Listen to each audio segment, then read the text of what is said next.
আগে তো আমার দেখা যেত হাতের তালুর টিউটোরিয়ালই বেশি পোস্ট করা হইতো। হাতের উল্টা পিঠের ওরকম টিউটোরিয়াল দিতে পারতাম না। কারণ আমি বেশিরভাগ সময় না হাতের তালুতেই কাজ করতে বেশি স্বাচ্ছন্দ্য বোধ করি।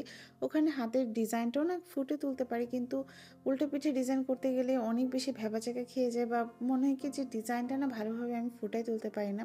তবে এবার চেষ্টা করছি হাতের উল্টা পিঠে বেশিরভাগই টিউটোরিয়াল শেয়ার করার জন্য।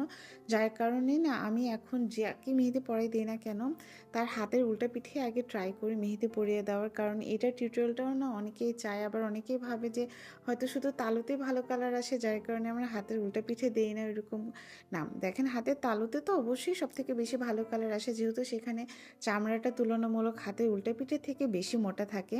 কিন্তু তারপরে হয় কি যে এক একজন আর্টিস্ট এক একটা পার্টে কাজ করতে বেশি পছন্দ করে। যেহেতু আমার হাতে তালুতে কাজ করতে বেশি ভালো লাগে, আর আমি যেহেতু প্রফেশনালি কাজ করি না, তো সেই জন্য আমি চেষ্টা করি যে আমার যে জিনিসটা ভালো লাগে সেই হিসাবেই কাজ করার। কিন্তু দেখলাম যে না, অনেকেই কমেন্ট করে, যার কারণে ভাবলাম হাতের উল্টা পিঠে ডিজাইন নিয়েও একটু হাজির হয়ে যাই।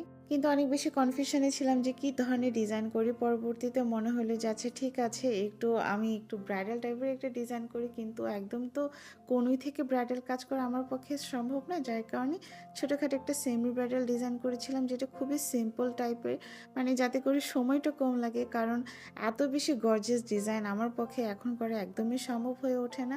ধৈর্য তো একদমই নাই, বিশেষ করে সময় বা সুযোগ কোনোটাই এখন হয়ে উঠছে না।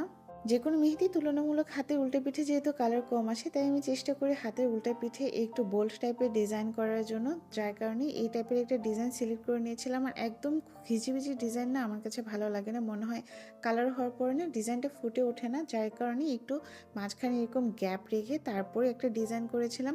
শীতের কারণে মেহেদিটা খুব শুকায় যায়, যার কারণে শুকায় ফ্যাকাশে যেন না দেখায়, তাই একটু চিনি পানি সিরামটা একটু ব্যবহার করে নিচ্ছিলাম। এখানে অবশ্য দেখতেছিলাম আমার ডিজাইনটা না হালকা একটু বাঁকা হয়ে গেছিলো। আমি জানি না আপনারা কতটুকু বুঝতে পারছেন, এই যে ফিঙ্গারে এতটুকু ডিজাইন দেখলে বুঝতে পারবেন যে একটু হালকা বাঁকা হয়ে গেছিলো। যে কোনো ডিজাইনের সময় না ফিঙ্গার ডিজাইন আমার কাছে অনেক বেশি টাফ লাগে, মনে হয় যে এখানে কী টাইপের কাজ করব। পরবর্তীতে অবশ্যই ইনস্টাগ্রামে যে ডিজাইনটা দেখে আমি ইন্সপায়ার হয়ে কাজ করেছিলাম, সেখানকার থেকে হালকা পাতলা একটু আইডিয়া নিয়ে এই ডিজাইনটা করে দিয়েছিলাম। কিন্তু দুঃখের বিষয় হচ্ছে সেদিনটাতে না আমি যতগুলো কাজ করেছিলাম কোনোটার ফ্রেশ স্ট্যান্ড বা ম্যাট্রেস স্ট্যান্ড কোনোটারই ছবি তুলতে পারি নাই, কারণ আপুটা অনেক দূর থেকে এসেছিলো মেহেদি পড়ার জন্য।